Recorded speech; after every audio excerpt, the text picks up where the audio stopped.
السلام علیکم۔ امید ہے کہ آپ لوگ ٹھیک ہوں گے اور اپنا خیال رکھ رہے ہوں گے۔ تو آج ہم پڑھے ہیں ہماری اسلامیات کی بک کا پیج نمبر 3 اور ہمارا آج کا ٹاپک ہے حفظ و ترجمہ۔ اب ہم نے کلمہ طیبہ تو آپ کو آتا ہے تو اس کی دہرائی کر لیں گے کہ لا الہ الا اللہ محمد رسول اللہ، اور آپ نے ان کا ترجمہ بھی یاد کرنا ہے کہ اللہ کے سوا کوئی عبادت کے لائق نہیں اور حضرت محمد اللہ کے رسول ہیں۔ اس کے بعد ہمارے اچھے کلمات ہیں، 2 کلمات ہیں ہمارے۔ ایک، اگر ہم کوئی اچھی چیز دیکھیں تو ہمیں کیا کہنا چاہیے؟ ماشاءاللہ کہنا چاہیے۔ اس کا کیا مطلب ہوتا ہے؟ جو اللہ نے چاہا۔ کیا مطلب ہوتا ہے؟ جو اللہ نے چاہا۔ اور کوئی کام کرنا چاہیں تو ہمیں کیا کہنا چاہیے؟ انشاءاللہ، کہ اگر اللہ نے چاہا، جو ابھی ہم نے کام کمپلیٹ نہیں کیا، جیسے ہم ارادہ رکھ رہے ہیں، تو ہم کیا کہیں گے؟ انشاءاللہ۔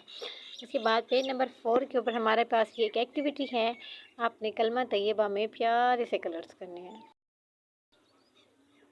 اس کے بعد ہمارے پاس یہاں پر پیج نمبر 5 کے اوپر بھی ہے نا، 2 کلمات ہیں، ماشاءاللہ بھی اور انشاءاللہ بھی، تو ہم نے یہاں پہ بھی پیارے پیارے سے کلر کرنے ہیں۔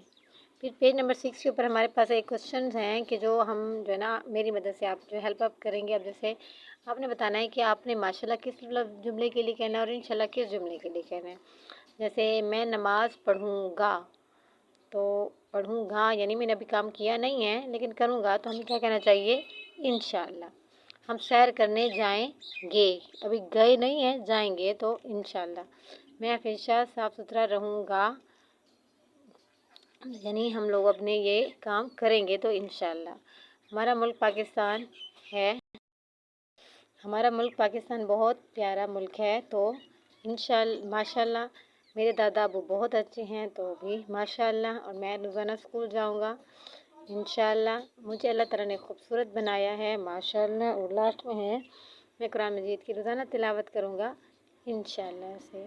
Thank you.